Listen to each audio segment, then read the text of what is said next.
Balita naman si Bayon Dagat, 13 patay sa malawakang pag-atake ng Russia sa Ukraine. Poland nagpalipad ng fighter jets. Mula sa Radyo Pilipinas World Service, narito ang report ni Jay Arevalo.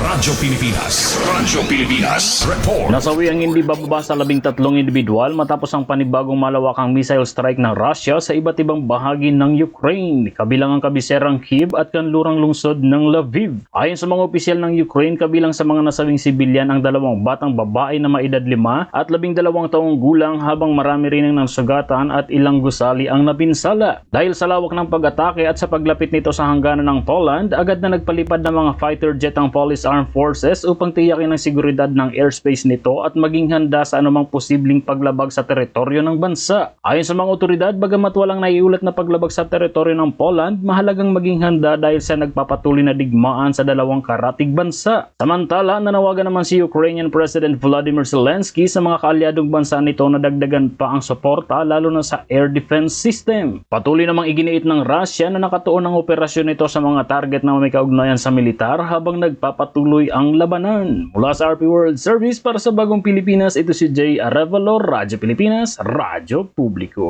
Radyo Pilipinas News Nationwide.